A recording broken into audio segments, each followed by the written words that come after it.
আসসালামু আলাইকুম। আজকে রান্না করব নদীর পাঁচমিশালি মাছ। মাছগুলো ছিল ফলি মাছ, বেলে মাছ, ট্যাংরা এবং পুঁটি। এগুলোকে ভালো করে লবণ হলুদ মাখিয়ে তেলের মধ্যে ভেজে নিব। মাছগুলো ভাজা হয়ে গেলে মাছ রান্নার জন্য নিয়েছিলাম 2টি পটল, 1টি আলু এবং 1টি বেগুন। এগুলোকেও লবণ হলুদ মাখিয়ে তেলের মধ্যে ভেজে নিব। ভাজা হয়ে গেলে তরকারিগুলো তুলে নিব।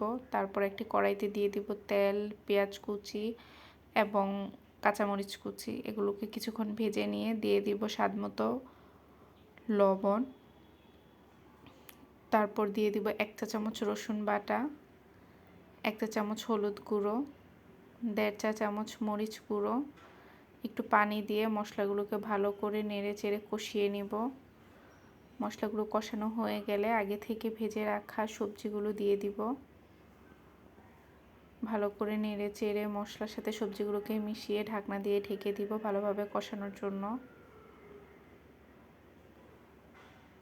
কষানো হয়ে গেলে ঢাকনা খুলে নেড়ে চেড়ে দিয়ে দিব পরিমাণ মতো পানি। এখানে আমি 1.5 কাপের মতো পানি নিয়েছিলাম।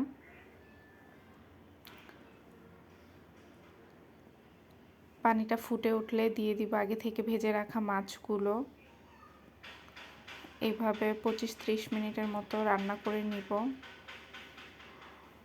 পানিটা যখন শুকিয়ে যাবে, প্রায় অল্প পানি থাকবে, তখন রান্নাটা হয়ে যাবে। রান্না হয়ে গেলে দিয়ে দিব ধনেপাতা কুচি।